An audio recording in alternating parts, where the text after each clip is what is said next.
Halo semuanya, perkenalkan kami dari tim B dan pada kesempatan kali ini kami akan menjelaskan apa itu understanding by design, mulai dari pengertiannya, kaitannya dengan hal-hal lain, dan contohnya. Sebelum kita mulai videonya, izinkan kami memperkenalkan diri. Assalamualaikum warahmatullahi wabarakatuh. Perkenalkan, nama saya Ratri Mestiasih dari Prodi Teknologi Pendidikan kelas A. Saya dari tim B untuk mata kuliah Desain Sistem Pembelajaran dengan dosen pengampu Pak Wes. Halo teman-teman semuanya, perkenalkan nama saya Muhammad Akmal Fawas dengan NIM 1101622019. Perkenalkan, saya Alfreda Fani dengan NIM 1101622021. Perkenalkan, saya Levdo Fernanda, saya dari Teknologi Pendidikan A. Ya, di sini saya dari tim B, mata kuliah Desain Pembelajaran. Nah, selesai perkenalannya, langsung aja yuk kita mulai ke materinya. Silakan disimak ya.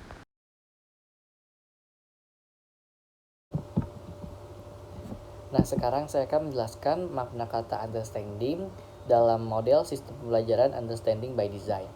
Nah, dalam model sistem pembelajaran understanding by design atau UBD, pengertian kata understanding itu merujuk pada pemahaman yang mendalam dan komprehensif terhadap materi pembelajaran di kelas. Pendekatan pembelajaran UBD menekankan pada tujuan pembelajaran yang jelas dan fokus pada hasil akhir yang diinginkan, sehingga siswa dapat memahami materi secara mendalam dan mampu mengaplikasikan pengetahuan yang telah dipelajari di dalam kelas ke dalam situasi di dunia nyata.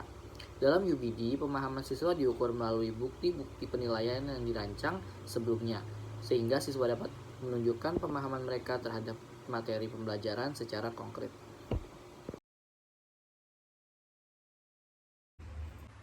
Mengapa transfer penting sebagai indikator understanding? Karena fokus utama dari UBD ialah transfer pemahaman dan pembelajaran yang dihasilkan dari kinerja otentik siswa, sehingga diharapkan siswa dapat mentransfer pemahaman mereka sendiri untuk mengatasi situasi saat ini dan situasi masa depan secara konkret. Sehingga transfer dalam UBD berguna dalam penilaian pemahaman, yaitu understanding siswa. Pertama, di sini saya akan menjelaskan hubungan antara understanding atau pemahaman dengan evidence dan assessment. Dalam konteks pembelajaran, pada intinya, understanding atau pemahaman ini sangat berhubungan erat dengan istilah evidence dan assessment. Jika seorang guru ingin menilai pemahaman atau understanding siswa, maka diperlukanlah bukti yang valid dan relevan tentang pemahaman siswa tersebut tentang materi yang diajarkan. Disinilah assessment digunakan sebagai alat untuk mengumpulkan bukti atau evidence mengenai pemahaman siswa atau understanding siswa tentang materi yang diajarkan. Kalau assessment tersebut dilakukan dengan baik atau dirancang dengan baik, maka akan memungkinkan guru untuk mengevaluasi pemahaman siswa berdasarkan bukti yang diperoleh dari hasil assessment tersebut. Selain itu, hasil asesmen tadi juga dapat dijadikan sebagai bahan evaluasi untuk guru tentang apa yang perlu diperbaiki dari perencanaan pembelajaran atau rancangan pembelajaran yang sudah dibuat sebelumnya. Jadi asesmen di sini tidak hanya berhubungan dengan penilaian saja, tapi dari penilaian tersebut kita juga sebagai guru dapat membuat perencanaan pembelajaran atau rancangan pembelajaran yang baik untuk mencapai goals atau tujuan pembelajaran yang sudah kita buat sebelumnya. Contoh dalam konteks pembelajaran SD, di sini kami mengambil materi pembelajaran SD kelas 1, yaitu materi cuaca. Pertama-tama kita tentukan dulu tujuan pembelajarannya. Tujuan pembelajaran ini mencakup understanding dan transfer. Tujuan pembelajaran materi kali ini adalah siswa mampu menjelaskan macam-macam cuaca. Selanjutnya adalah assessment sebagai evidence. Ini dapat menjadi hasil akhir yang menjadi bukti tercapainya tujuan pembelajaran. Di sini kami contohkan berupa penugasan isian, penugasan pengamatan, dan juga tanya jawab di dalam kelas. Untuk tanya jawab di dalam kelas, pendidik dapat bertanya kepada siswa bagaimana kondisi cuaca saat ini di luar kelas. Pendidik juga bisa memberikan lembar kegiatan peserta didik untuk mengenal macam-macam cuaca seperti pada contoh di gambar. Siswa juga dapat diberikan penugasan berupa pengamatan cuaca dalam beberapa hari yang nantinya dapat dilaporkan dan dapat menjadi bukti untuk tercapainya suatu tujuan pembelajaran. Saya akan membahas mengenai UBD atau Understanding by Design. Nah, di sini saya akan menjelaskan apa itu by design. Oke, jadi by design ya. Jadi ada beberapa strategi desain dan beberapa alat desain yang dapat membantu kita lebih mungkin mencapai tujuan kita terlepas dari siapa kita dan siapa pembelajar itu, siswanya gitu. Dan alat tersebut atau tools tersebut mengalir dari strategi desain dasar yang kami sebut atau yang kita sebut gitu, yang kita sebut itu sebagai backward design atau desain mundur dalam UBD atau dalam Understanding by Design. Jadi bukan desain mundur atau backward design dari konten, tetapi backward design dari penggunaan efektif dan pembuatan makna dengan konten. Jadi bukan dari konten, tapi penggunaan efektif dan pembuatan makna dengan konten. Karena tujuannya itu kan bukan untuk agar pembelajar itu menjadi baik di sekolah, tetapi tujuannya itu adalah bagaimana konten yang digunakan itu bisa efektif digunakan di sekolah gitu. Jadi tujuannya bukan bagaimana agar pembelajar atau siswa itu menjadi baik di sekolah, tapi tujuannya adalah bagaimana konten yang digunakan itu bisa efektif digunakan di sekolah gitu. Jadi desainnya apa ya, backward design dari itu gitu. Jadi desainnya mundur dari itu gitu. Dan semua alat seperti template semuanya itu kembali ke sana gitu. Jadi jangan berpikir bahwa Understanding by Design itu adalah sebagai sesuatu seperti program atau sebagai script gitu loh. Jadi Understanding by Design atau UBD ini adalah alat yang disiapkan untuk menjadi desainer yang lebih baik dalam mendesain suatu sistem pembelajaran. Jadi ini adalah sebuah alat gitu yang disiapkan untuk menjadi desainer yang lebih baik dalam mendesain suatu pembelajaran. UBD ini atau Understanding by Design ini juga sangat berpengaruh sekali, terutama untuk pembelajaran di kelas, karena dapat memberikan impact yang cukup baik terhadap pembelajaran.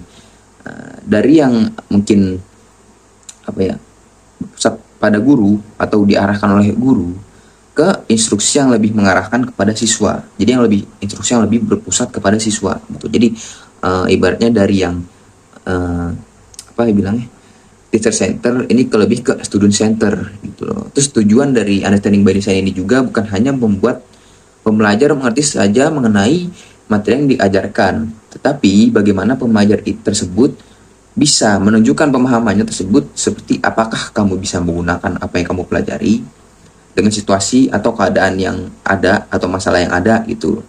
Atau apakah para pembelajar atau para siswa tersebut bisa menjelaskan dengan kata-katanya sendiri mengenai materi yang dia pelajari, dan apakah para pembelajar atau siswa tersebut bisa mengajari materi pembelajaran tersebut kepada orang lain sesuai dengan apa yang mereka pahami tentang materi tersebut gitu loh.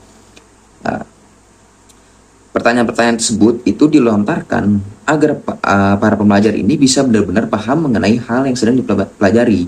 Jadi pertanyaan tersebut dilontarkan untuk mengetes kayak sejauh mana pemahaman siswa terhadap materi tersebut gitu. Jadi bukan hanya sekedar tahu artinya saja. Jadi bukan hanya siswa itu cuman tahu saja seperti arti dari pembelajaran tersebut gitu, tapi mereka agar benar-benar paham mengenai materi tersebut gitu loh. Jadi Understanding by Design atau by design ini bisa dibilang sebagai mengajar dan menilai untuk memahami ya. Jadi mengajar dan menilai untuk memahami, untuk understanding, dan pada akhirnya dengan tujuan untuk membuat anak-anak itu dapat mentransfer pembelajaran mereka. Tadi transfer pembelajarannya kan untuk seperti apakah para pelajar bisa menjelaskan dengan kata sendiri, apakah bisa mengajar materi tersebut dengan orang lain dan lain sebagainya. Itu transfer pembelajarannya. Lalu semua itu dilakukan dengan sebuah rencana atau planning dari belakang. Jadi semuanya itu seperti tadi mengajar, menilai untuk memahami, dan pada akhirnya dengan tujuan untuk membuat anak-anak mentransfer pelajaran mereka. Itu tuh dilakukan dengan sebuah planning dari belakang itu atau dari akhir. Dan akhirnya tersebut atau in the end-nya tersebut adalah memahami dan mentransfer pembelajaran dari pemahaman siswa tersebut yang disebut dengan backward design seperti itu teman-teman.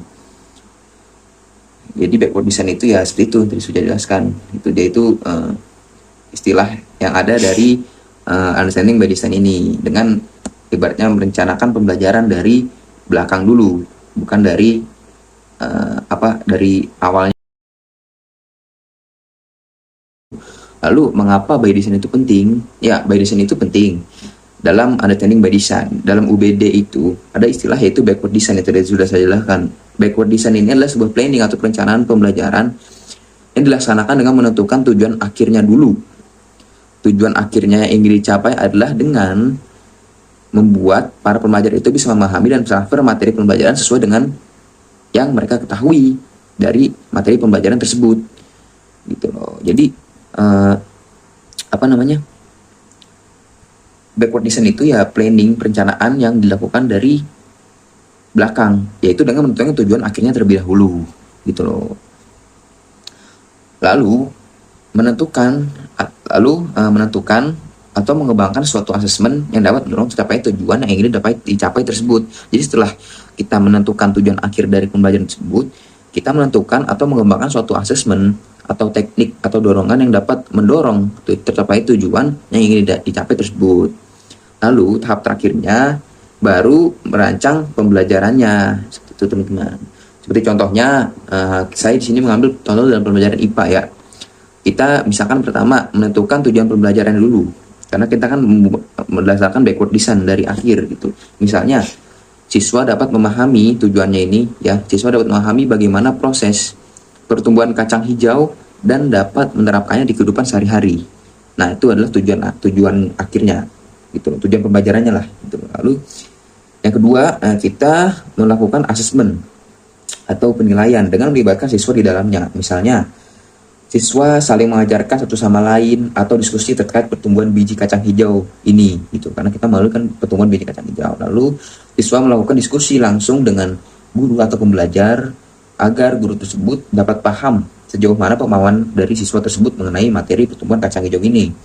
Lalu yang ketiga, siswa disuruh untuk melengkapi lembar kerja individu untuk mengetahui juga pemahaman mereka sampai mana. Setelah kita tahu penilaian tersebut, setelah guru melakukan penilaian tersebut dan tahu pemahaman dan sejauh mana pengertian dari para siswanya, lalu kita menentukan yang tahap ketiga ya, kita menentukan rancangan kegiatan pembelajarannya. Seperti apa kegiatan pembelajaran yang dilakukan. Nah, misalnya seperti guru-guru atau pembelajar membuat kelompok-kelompok kecil agar para siswanya ini bisa saling berdiskusi dan membahas perkembangan biji kacang hijau ini. Lalu kelompok tersebut disuruh melakukan praktik langsung, karena tadi tujuan akhirnya kita kan dapat menerapkan di kehidupan sehari-hari. Jadi kelompok tersebut disuruh melakukan praktikum langsung dengan biji kacang hijau tersebut dengan media menggunakan kapas. Lalu hasil dari praktik tersebut dianalisis masing-masing kelompok, lalu dianalisis oleh kelompok tersebut lah. Nah, setelah mereka menganalisisnya, mereka sudah praktik. Selanjutnya setelah hasil pertumbuhan dianalisis, lalu masing-masing kelompok tersebut disuruh menjelaskan secara langsung di depan kelas mengenai hasil dari praktikumnya tersebut. Jadi setelah dianalisis nih dari masing-masing kelompok kan mempunyai ibaratnya hasil yang berbeda tentang pertumbuhan kacang hijau itu. Jadi setelah mereka analisis, mereka disuruh mempresentasikan secara langsung di depan kelas hasil analisis dari masing-masing kelompoknya tersebut. Lalu hasil dari masing-masing praktek dari masing-masing kelompok itu nantinya akan disimpulkan oleh pembelajar ini, oleh gurunya ini gitu. Jadi setelah hasil dari praktikum dan analisis dari kelompok tersebut dikumpulkan, lalu akhirnya guru menyimpulkan lah hasil dari pembelajaran tersebut bahwa biji pertumbuhan kacang hijau gini dari percambahan dan lain sebagainya, seperti itu teman-teman. Nah, jadi intinya by design ini penting diterapkan dalam pembelajaran, terutama dalam UBD ini, yaitu adalah backward design ya, karena satu dia itu dapat yang tadinya mungkin lebih condong pembelajaran itu kepada siswa, jadi ibaratnya student center, jadi siswa bisa lebih aktif, bisa lebih responsif, juga guru lebih tahu mengenai pemahaman siswa secara langsung dan lain sebagainya teman-teman. Selanjutnya di sini saya akan memberikan contoh untuk penerapan by design untuk pembelajaran di sekolah dasar.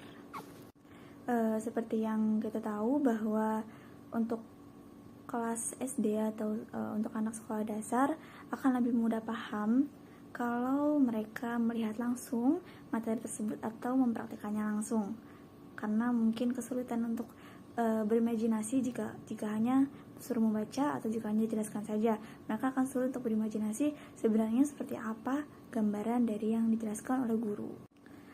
Seperti yang sudah Edo jelaskan sebelumnya, bahwa di dalam by design ini terdapat namanya backward design. Backward design ini terdiri dari 3 tahap, yaitu yang pertama menentukan tujuan pembelajaran, yang kedua melakukan asesmen atau penilaian, lalu yang terakhir adalah menyusun rancangan pembelajarannya. Di sini saya mengambil mata pelajaran IPA dengan materi bagian-bagian tumbuhan beserta dengan fungsinya. Kita masuk ke tahap yang pertama, yaitu menentukan tujuan akhir dari pembelajarannya. Di sini saya mengambil tujuan akhirnya, yaitu agar siswa dapat memahami dan menunjukkan bagian-bagian tumbuhan serta menjelaskan fungsi dari bagian tumbuhan tersebut. Lalu kita masuk tahap yang kedua, yaitu melakukan asesmen atau penilaian dari pembelajaran.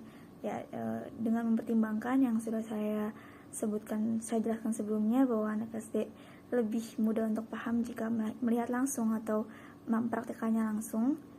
Di sini saya mengambil contoh jika guru menggunakan inquiry based learning atau pembelajaran berbasis pendidikan atau pengamatan. Jadi dalam pembelajaran ini nanti siswa akan mengeksplorasi secara langsung dan berinteraksi secara langsung dengan tumbuhan, serta dijelaskan bagian-bagian tumbuhannya beserta dengan fungsinya, yang nantinya untuk penilaiannya bisa menggunakan metode repeat atau bisa juga menggunakan ulangan atau ujian kertas. Dan juga kita nyuruh siswanya untuk menunjukkan kembali bagian-bagian tumbuhan beserta dengan fungsinya, dan dari situ kita bisa tahu apakah siswa tersebut paham dengan materi yang sudah dipelajari. Lalu kita masuk ke tahap yang ketiga, yaitu membuat rancangan kegiatan pembelajaran nanti di kelas atau saat eksplorasi. Jadi karena kita menggunakan inquiry based learning, jadi di sini bisa kita bagi secara kelompok ataupun nanti bisa juga individu.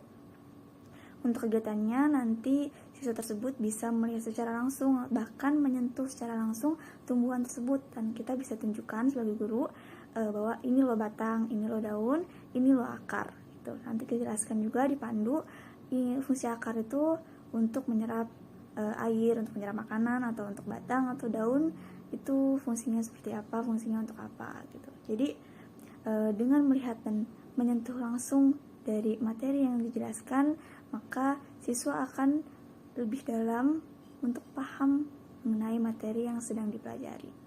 Ya, jadi dari rancangan kegiatan tersebut dan penilaian yang sudah kita lakukan, diharapkan guru bisa mencapai goals atau tujuan pembelajarannya. Tujuan akhirnya yaitu siswa dapat menjelaskan kembali atau memahami tentang bagian-bagian tumbuhan serta dengan fungsinya tersebut. Oke teman-teman, segitu saja penjelasan dari kelompok kami. Semoga materi yang sudah kami berikan dapat diterima dan dipahami dengan baik ya. Terima kasih, sampai ketemu di lain waktu. Bye.